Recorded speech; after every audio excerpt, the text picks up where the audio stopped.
I'm skeptical, to say the least, of our ability to do that, and our history and track record in that regard is not encouraging. We have stumbled around from policy to policy over the last few decades, trying to do that very thing, trying to pick the winners in people. So we had, you know, the point system, and you got so many points for this and so many points for that, and it was all sort of pseudo-scientific, as if somebody in Ottawa could sort of figure out what the magical proportion that was needed amounted to. You looked at the actual results of that. The profile of people coming into the country was not that far different from the profile of people coming into the United States, which had no point system. We saw the same decline, for example, in highly educated professionals over the 1990s as a proportion of the intake as they had in the United States, with radically different policies.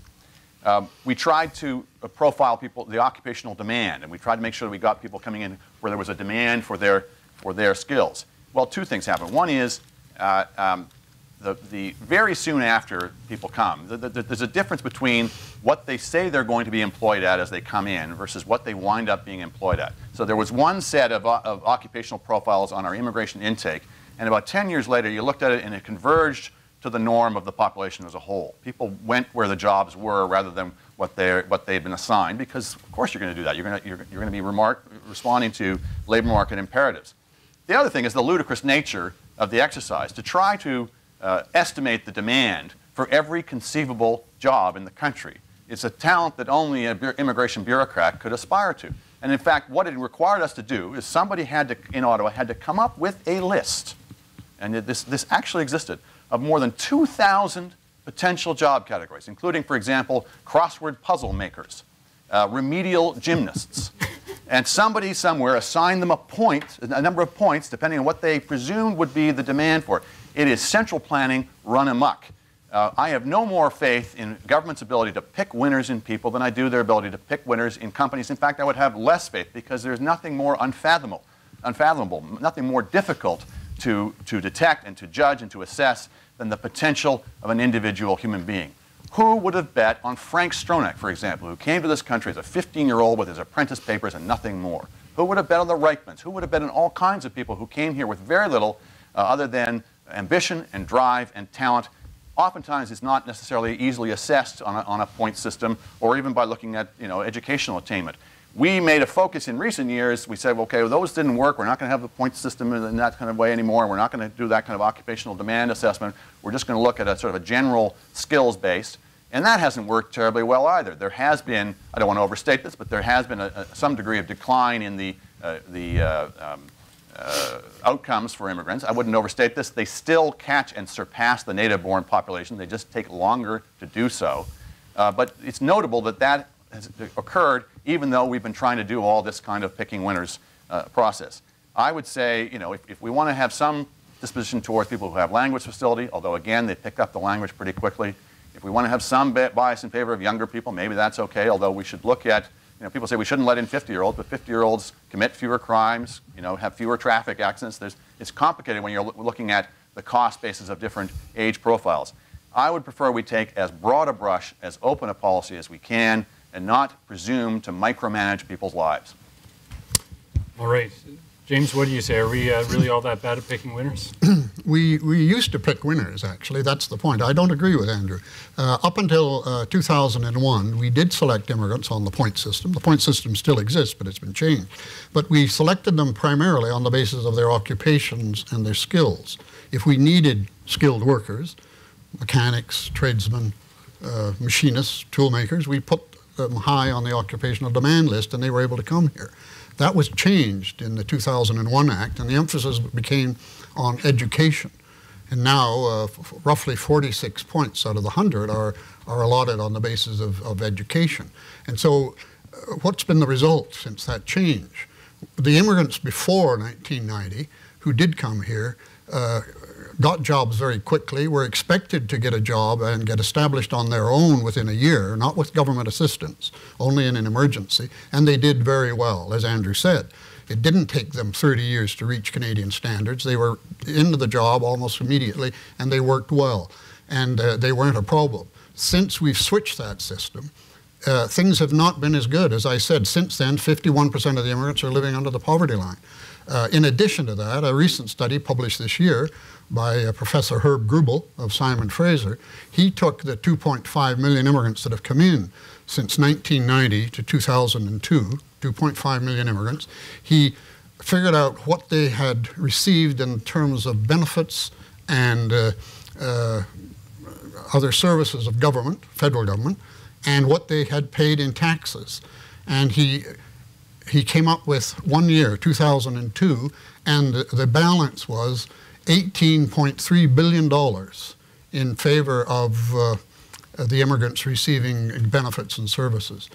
And that's a staggering number, because in 2002, $18.3 billion was the equivalent of what we were spending on health care. $18.3 billion today is roughly what we spent on the whole Afghan campaign. So when people tell you that immigrants are not costing us, they simply are not looking at the facts. Now, why has that happened? It's happened because we're now selecting people on education, but we give 1 point for every year of education. We don't do equivalencies. And so we get large numbers of people here who may have high educational qualifications, but of course once they get here, they can't get work. They drive cabs. Their qualifications don't match Canadian standards. So these are the things that the facts reveal. Immigration is a romantic sort of concept. All of us are the daughters, sons of immigrants. We all are. But in terms of what Andrew was saying earlier, Andrew, the immigrants haven't changed, but Canada has changed. We no longer need large numbers of immigrants to come in and fill up the empty spaces and take the jobs. We're producing enough. Queen's University professor Alan Green is an expert on immigration. His recent studies have said, look, Canada has now reached the point where we don't need economies of scale. We don't need new people. We've got all the people we need to fill the jobs here. But we're being inhibited by bringing in large numbers of immigrants. Daniel Stoffman, who helped write the book Bust, Boom, and Echo with David Foote, has warned the government that the baby boomers are still in the labor force, but the echo boomers, that is the children of the baby boomers, born from 1980 up to 1995, are now entering the labor force. And in Canada, there are 6 million of them. And David Stoffman says, where are the jobs going to be? In addition to that, we assume that all of the immigrants that are coming here have been selected under some sort of point system. That is a fallacy. In 2006, the latest figures we've had, only 18% of the principal applicants that were selected for the labor force were subject to that kind of point system that Andrew has mentioned. The rest are coming here because they have relatives here. They're parents, grandparents, spouses, children of immigrants that are already here. They've been sponsored. Or they are refugees. Or they are these asylum seekers who walk in and are continuing to walk into Canada, 2,000 a month this year. We'll have about 24,000 or 30,000 of them this year, who are people that just walk into the country. There's no pre-screening of medical, security, criminality, no selection whatsoever. They walk in and claim they're persecuted. And they wait now 2 years before their refugee hearing. When they're found, as most of them are, not to be genuine refugees, they're never going to go home. They don't go home. As the Auditor General has pointed out recently in her last report, there's 41,000 of these people who didn't meet the requirements as refugees who are still here, because there's no attempt really to hunt them down and send them home. So we're dealing with very large numbers. The thing is out of control as far as I'm concerned. It's not managed well, and it's not just numbers. These are people we're talking about. And what's the point of bringing 250,000 people to Canada every year, to the 3 cities I've mentioned, if they're not going to work and settled in and get established? We're on the verge of a worldwide recession. People are being laid off, certainly in Ottawa. Almost all of the lumbering and forestry industry has already closed down. Toronto and Ontario lost 55,000 jobs this summer in July alone.